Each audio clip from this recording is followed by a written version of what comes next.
بسم اللہ الرحمن الرحیم۔ حکایت سی و ہفتم 37واں قصہ۔ کسی مزدہ پیش نوشیروان عادل برد کہہ رہے کوئی شخص نوشیروان عادل کے سامنے خوشخبری لے گیا و گفت اور کہا شنیدم کہ فلاں دشمن ترا خدائے تعالیٰ برداشت، کہ میں نے سنا ہے کہ آپ کے فلاں دشمن کو خدائے تعالیٰ نے اٹھا لیا ہے۔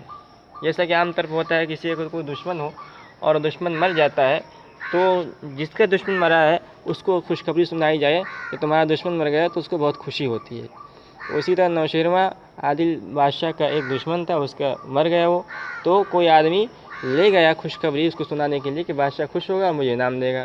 اس نے جا کہا کہ آپ کا فلاں دشمن مر گیا ہے، تو نوشیروان نے جواب دیا گفت ہیچ شنیدی کہ میرا بگذاشت، تو اس نے کہا نوشیروان نے تو نے کیا یہ سنا ہے کہ وہ مجھے چھوڑ دے گا؟ یعنی میرا دشمن مر گیا ہے تو اس پر مجھے خوش ہونے کا کوئی حق نہیں ہے، اور اس لیے نہیں ہے کہ جو ہے جس طرح وہ مرا ہے میں بھی ایک دن مر جاؤں گا۔ اگر مجھے اللہ تعالیٰ میرے دشمن کے مرنے کی وجہ سے زندہ جاوید بنا دیتا، میری موت کو چھین لیتا، ہمیشہ ہمیشہ کی زندگی دیتا تو میں خوش ہوتا، لیکن ایسا نہیں ہے۔ آج وہ مر گیا ہے، کل میں مر جاؤں گا۔ اگر بمرد